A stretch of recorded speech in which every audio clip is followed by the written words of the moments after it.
Okay, right, we've made it back from our little test voyage at the weekend. Hopefully there's been some clips before this one of the trip up and back and a few bits and pieces while we were up there. So we've got home, wasn't without issue, as you'll see. Not major issues, to be honest. The only issue we actually had was one that we basically knew was going to happen. So the day before we left, we noticed, well, we could smell diesel, hot diesel. It's a smell you become familiar with after a while, which your brain just associates it with issues when you smell that hot diesel smell, because it basically means you've got diesel somewhere on your engine where it shouldn't be. So we started smelling hot diesel a few days before, sort of didn't think a huge amount of it, started investigating. What it turned out to be was where one of the fittings on the swell tank, the aluminium where the AN fitting is welded to the swell tank, it's cracked.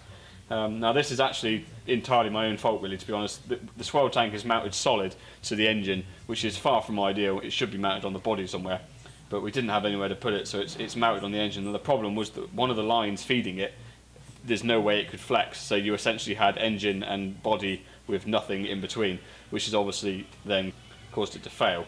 So we can get around that. We can fix it so that pipe has flex in it, so it won't happen again. So I'm going to have to take the swell pot out and repair that in the long run.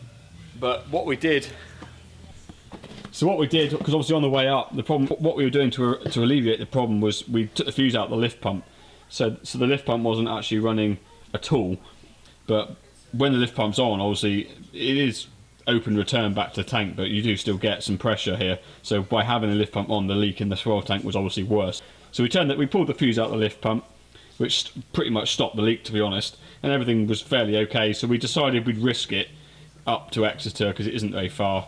We went, about halfway it died. And before we even got out of the car, really, both of us were pretty sure we probably knew what the problem was, and sure enough, it essentially ran out of fuel, i.e. the swell tank's empty. So what really was happening was, obviously it's easier for the CP3 to suck air through that crack in the swell tank than it is to draw fuel up from the fuel tank. So it just ran the swell tank empty and died, essentially. So it was either a case of Chris constantly purging the lift pump every 10 minutes for the entire trip, which wasn't going to be great fun, or luckily we've got enough length on the line, so you can see we've got a bit of a mess here now. So I pulled the feed line off the swell tank and put it straight on the CP3. The return's still going in the swell tank, and then just blocked the other two ports. And then we pulled the fuse out of the lift pumps, because the CP3's got a pump in it anyway, so you don't need a lift pump for the car to run. So that actually worked no problem whatsoever all the way up, no trouble. Anyway, so we had no trouble then on the way up, but the way back we were having a lot of trouble with low rail pressure. So you were cruising along.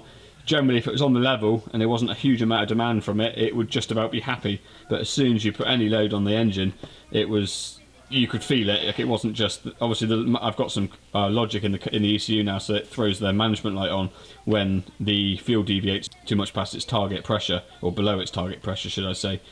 So we were obviously seeing that was on a lot. I pulled a few logs. So Chris actually drove the first part of the way home. I had the laptop plugged in. I was actually doing a bit of mapping, messing around with the timing, because we've never really set any of the timing in the mid-range, really. It was all dynoed at wide open throttle at the time, and of course we haven't got the dyno here at the minute. So I was fiddling with that, just trying to sort of tune it out a little bit, make it run a bit smoother, quieter, just happier in general. And we were noticing constantly losing power, and I pulled a few logs, and the fuel pressure was just getting worse and worse and worse, to the point where it was virtually struggling to stay running. But the problem just seemed to get worse and worse on the way home, to the point where we had the lift pump running 100% of the time, and it was still just no rail pressure. Like, we really were struggling to keep the thing running towards the end of the trip. So we knew there had to be something drastically wrong. I actually got under the back of the car, cracked the water bleed on the main fuel filter there under the boot floor, and as I cracked it, it was a huge hiss of air, and it was clearly under huge vacuum. So that said to me, there must be a restriction in the back somewhere. So we'll get under the back of the car a minute, just show you what I've done. Right, so you join me underneath the car here now. I'm going to spin around if possible. It's a bit tight under here. So you probably remember from the build somewhat, it's a little bit more dirty under here now. So we got the Bosch 44 lift pump, and we got the final filter, which is on the output side of the pump. So that's between the lift pump and the swell tank up in the engine bay. But I also fitted, which I've just removed, so it's missing, but on the inlet side of the 44, you can see that line that's dropped there and here. I put a small gauze cleanable, serviceable pre-filter, just as protection really for the 44, because I didn't want crap or whatever in the tank coming in and destroying my pump, or also choking up this, because this is 2 micron, so to protect the common rail side of things, so these choke real easy. You don't want large stuff going in there. So my first point of call was, well, let's check that, because generally speaking with lift pumps, if they're restricted in the hard line, you should build pressure, and you can hear these pumps. When you deadhead like a lift pump, it will really load down, like the RPMs inside the pump will drop down, and it will sound not happy if you deadhead it. But it wasn't doing that. The pump was running and it sounds completely normal, yet there's absolutely no flow. So that says to me there was an issue on the suction side. So first protocol, pull this pre-filter off and investigate that, which I've just taken off, and it is now in the workshop. So we'll go back in there and I'll show you what has turned out to, I think, probably been our problem. Okay, so as you can see, I've split the pre-filter. This camera doesn't like focusing very much, but it is choked solid. Obviously a lot of it has actually fallen out as I've opened it, but it really was completely choked solid. I mean, I'm amazed there was any fuel going through there at all. So I'm pretty confident this is our problem. So I'd imagine that this pre-filter has probably been blocked for a long time, to be honest, because that doesn't just happen in 10 minutes. Probably the majority of that is probably actually junk that was in the tank when we first built the car, modified stuff, etc., that's all got pulled through into here, because there's some proper big pieces of God knows what lying around in here. So it's probably actually been real choked for a long time, but because we've had that swirl tank up in the engine bay, it's a 1 litre swirl tank, so you've essentially got that 1 litre buffer right in front of the CP3 all the time. So even if you've got, well, really poor flow from the fuel tank, essentially, you'd need to pull a whole litre of diesel through the engine before you'd actually notice the problem in the car, or from the logs or anything, because as long as the CP3's got clean fuel coming from that swirl tank, you're not going to know there's an issue. So obviously this has probably been running really slow, but it's been just topping up that swirl tank, and it averages out as you're driving, and it manages to keep up. So obviously, but because now we've had to bypass that swirl tank on the way up temporarily, instantly, we've found another problem, which is probably not a bad thing, because this won't have been doing the lift pump any good at all, putting it under this much strain. So this is obviously something I need to check more often. I haven't had this out at all since we put the car together. This is the first time I've stripped it ever. So just goes to show that probably wasn't a bad idea fitting it, because all of that would have gone through that lift pump, which probably wouldn't have done it the world of good, and it would also all be in the final filter right now. So we're going to clean this out, get it refitted. I have also got another final filter, because we're going to go through the change the oil filter, fuel filter and everything before the trip. And I think I'm going to be bringing a spare fuel filter with me as well, just in case we do run into any more of these problems. But I'm pretty pleased I found that, because it exactly explains the problem you're having, and it's a really minor problem. So we can fix that, clean that out, put it all back together, and sort the swirl tank issue out, and we should be all sorted. And that was the only problem we had on the whole trip. We didn't have any other sort of issues. Really the main issue we got at the minute is just like noise. We just need to dampen, like the car is just a steel frame, it's not built for driving long distance. It's the noise, the road noise, the engine noise is fairly bad, but the road noise is as bad. So if we could get rid of a lot of that road noise, it would drastically help. But it's absolutely fine when you're just driving around, all the back roads and that's, but when you're on the motorway just 70 mile an hour, it's pretty hard wearing on your ears, and probably not very good for you either.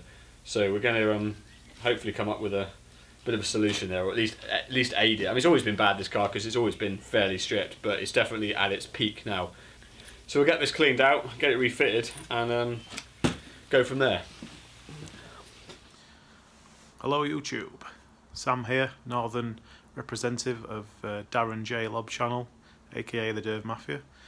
So this is a update 3 weeks before the trip, just giving you a walk around the cabriolet now it's finished. A couple of little jobs to finish off, but nothing too major. It is running and driving. It went down to Marks the other weekend, which you'll see footage of. But yeah, roof is down, wheels are on, engine's in. It's quite a lot of stuff happened really since the last time I decided to film anything, so apologies for the update, or the delay in update. We're on the final hurdle. We have got all 4 cars selected. All 4 cars are now running and driving and have had most of the modifications carried out. So I will start to introduce you to the finished product. Give you a quick look at what's going on at the front. So Team Dynamics 17x7 wheels, 15 offset, ideal fit for a 306. Stopping wise, we've got Citroen, I think the C4 VTS brakes, which are 302mm. Quite a heavy item, but I like them because they fill the wheel. And then suspension wise, got my torch in there. So it's Gaz Gold, just had them rebuilt by Gaz. They're alright. Fitted a smaller spring, just so I could go a bit lower. Hindsight, maybe I went a bit too short on the spring because they are bottoming out a little bit, but I might play about with the firmness settings and just add a bit of firmness to them to stop them bottoming out. And then just had to fit a new wheel bearing down at Mark's when we went down to Exeter at the weekend because it was horrendous. In fact, I'll show you the old bearing. I mean, I've never really had one this bad, but I'll just stick the mic near it and then you have to.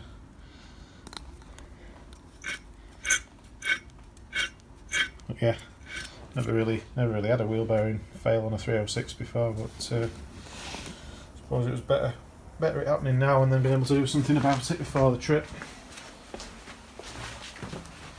But I don't know if I can get underneath it. So yeah, it's all male sort of drop links and track rod ends, and still got the partner bushers and the wishbone. Moving on to the engine bay now. This is completed. It's quite tidy for me, really. I'm not normally the tidiest of people when I'm putting things together, but so yeah, 16 valve head, 8 valve bottom end, 2.2 HDI injectors, 2.2 HDI fuel pump, GTB 2260 from Audi, which is the VNT.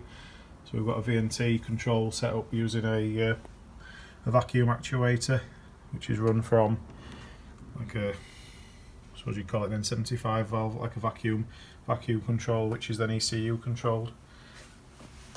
Air filter from a Honda Accord, which is a bit better than a S2000 one. It's a bit more manageable. Those S2000 ones are huge. Through a 2.2 MAF sensor. You can see now all the intercooler pipes are all run. Oil cooler pipe as well. Didn't have an oil cooler before. Fuel pressure regulator over here. That's it really. Everything else just been retained in its normal place. I mean that's a phase 3 header tank setup, but I had it on the last phase 1, so everything seems to fit alright. Bonnet closers, plenty of clearance, a little bit of a hole for the top of the turbo actuator and a little bit of a hole there for sort of this bit of the inlet manifold. You can see on the front I've had to just cut a little bit of the bumper for clearance for the oil cooler, and you see the intercooler behind. But it's not my best bumper, it was a spare bumper, so I felt a bit less guilty cutting it up knowing I've got a mint one that I haven't had to cut up in case. Did think about going for the later grill, but being quite a rare grill and it being the correct one for the car, I mean that was when it came on, I felt a bit guilty getting rid of that as well, so decided to keep the original grill. I did have some Morettes to fit, thinking it'd be better for a cold air feed, but again, quite liking the look of it, original, so might be something I put on in the summer. Decide just when the temperature gets a bit hot, it will make it better for airflow. So, and then move on to the interior now.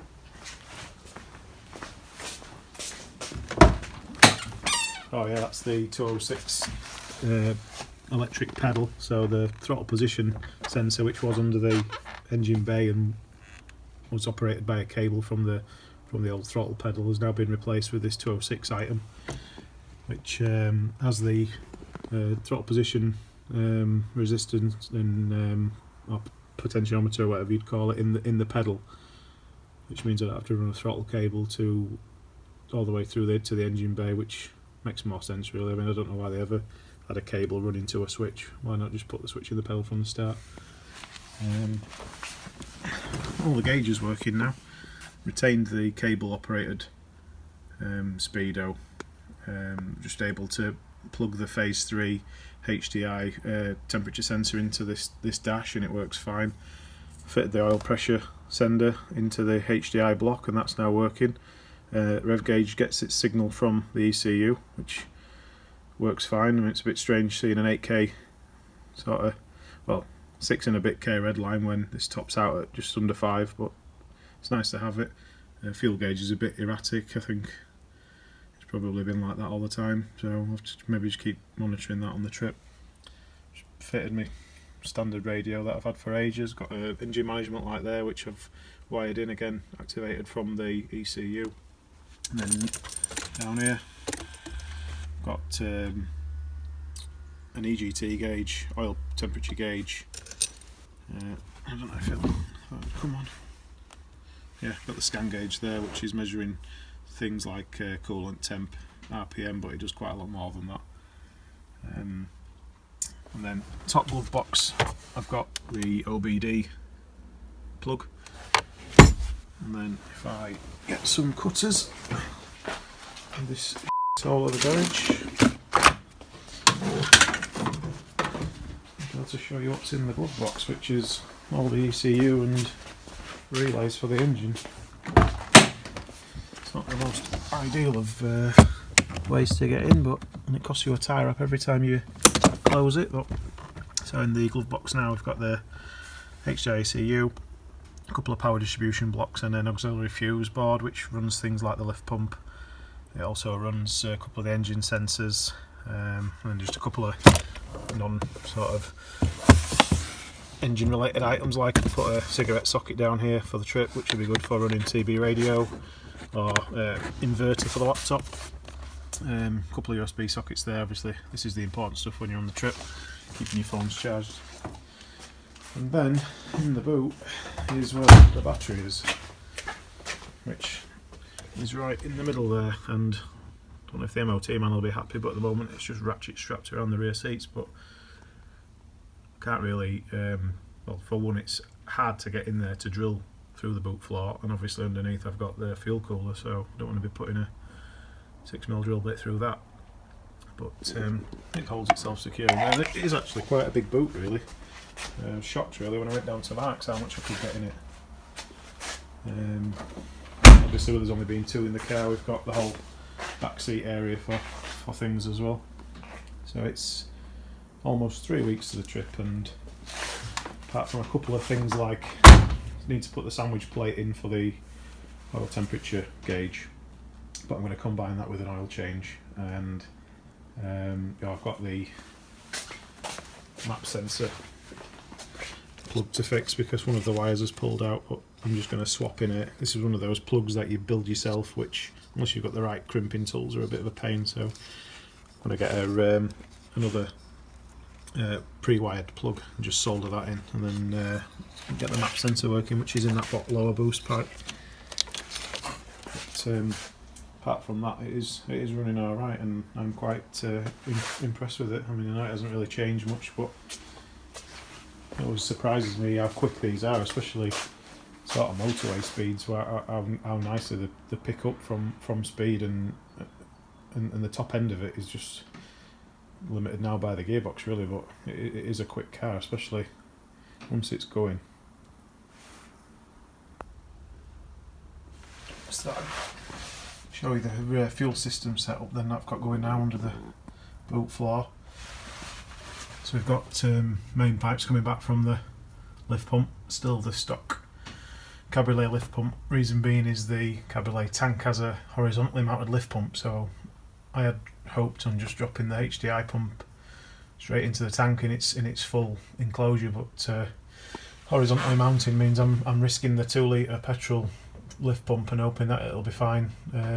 Fuel pressure regulator on the front and seems to be pumping enough fuel. I'm taking a spare sort of cheap Chinese lift pump on the trip just in case. That comes then through to spin-on style sort of like truck filter in a filter head, which then goes to the front, and then on its way back it comes back through this fuel cooler which I've fitted here, which is a stock Mitsubishi Lancer diesel fuel cooler just off eBay for about 10 quid, but it's got nice barbed in and outs, and it's a nice flat plate, so mounted in there quite nicely.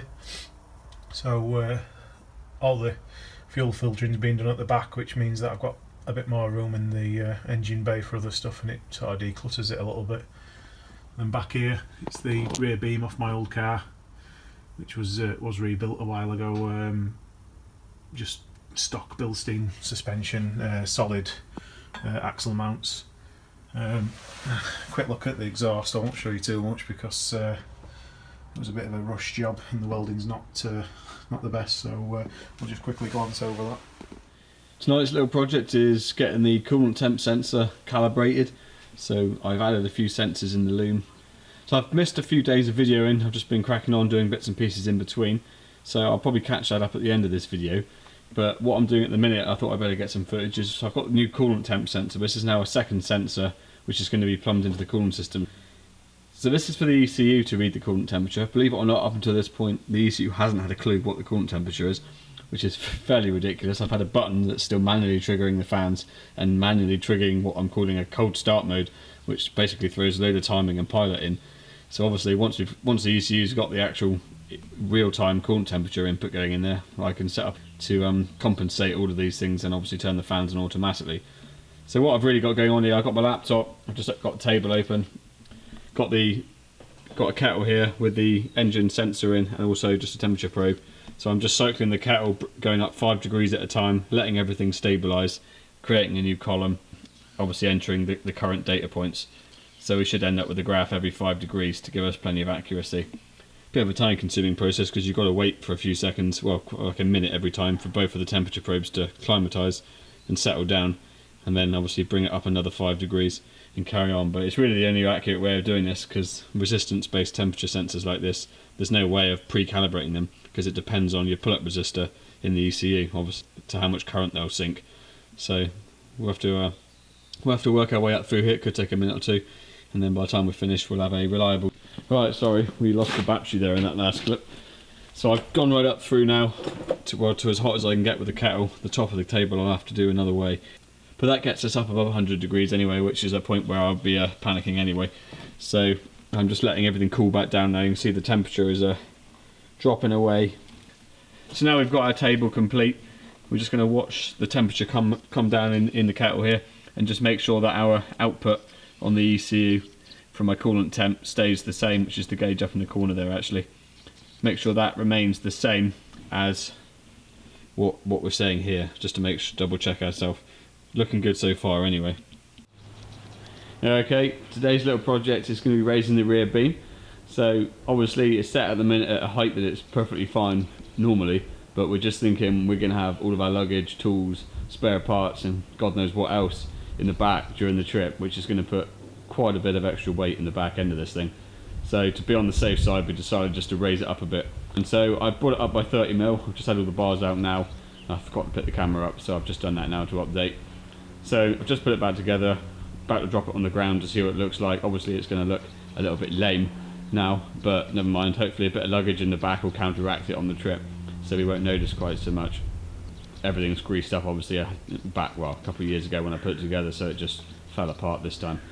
So I'll get the wheels back on now, drop it down the floor and have a look at what the clearance is like. Well, the latest little update has been something that I probably thought would never end up back in this car, but I have just fitted some form of audio to the DT for probably the first time in about 8 years. So we completely removed the radio, speakers, wiring, everything quite a long time ago, because it's just not really been required, as you can imagine. But figured on the trip it probably might be quite nice to have some background music at times. So I've come up with a bit of a redneck system here, mainly using bits that I already had taken out of other cars. So just some normal speaker cabinets, just normal wood cabinets stuck behind the seats. That's how I always used to have the radio in this thing since the back's been stripped. I know a lot of people would sort of mount 6x9s or whatever in the back and or lash them in the quarter panels here or something, but the problem is I always think speakers are absolutely useless if they're not in a decent enclosure. Like the enclosures, well, I'm no audio expert, but it's pretty important. So it's pretty pointless just having a 6x9 screwed to the tin work here, because it would just sound absolutely pants. So you're better off just banging some wood boxes in or some pre-existing speaker cabinets. So I've just stuck them behind the seats. You can see I've just wired in an amp that I had kicking around here, just obviously bolted that to the side of the car right here by the battery, so I've got nice and easy access to power. I'm just taking a remote lead up to the ignition live. I haven't even bothered mounting a head unit. I don't really see the point, because in this day of age we just use Bluetooth or the 3.5mm jack anyway, so what's the point in going through the head unit just to go to your phone anyway? It seems pointless. So I've just ran some RCAs out the back of the amp up to the front, where we can either plug it in straight into our phones, or I've got a little Bluetooth adapter so you can just stream via that. So that kind of saves that hassle. So that's all working, just powered that up. We've also hopefully got I've got a stock 306 carpet, which Chris is going to pick up, well, hopefully today or maybe tomorrow. If we put that back in, we're probably going to reduce a significant amount of the noise, because to be fair, when I took the carpet out the floor, I think that probably is one of the biggest things that affected the amount of racket going on. So we already got the wire. You see there's wires everywhere at the minute, but that's all going to get tidied back up again. The next little stage is I'm just going to wire in a couple more 12-volt outlets, so just eBay to the rescue, just so that we've got plenty of phone charging and, well, auxiliary power, just for I don't know, we always seem to find when we go on trips that we need all of the 12-volt supplies, and you know what it's like these days for things plugged in while you're driving. So I'm just going to mount that down there somewhere on the centre console, so that we've got some additional power. Wire that into the original fag lighter so it's still fused. Got the inverter there, just so we can power the laptop when we're on the trip. Obviously it's not staying there, it's just up on the floor at the minute, but I've just stuck that on a fag lighter end as well, so we can easily unplug it and use it elsewhere if we need to. So that'll keep the laptop running in case we have any problems or for monitoring. And so yeah, as you can see in the previous clip, it's now raised up. Looks a little bit retarded, but hopefully time we load it up with all our stuff, it'll drop back down to sort of roughly where it used to be again. So yeah, we'll get that wired in next.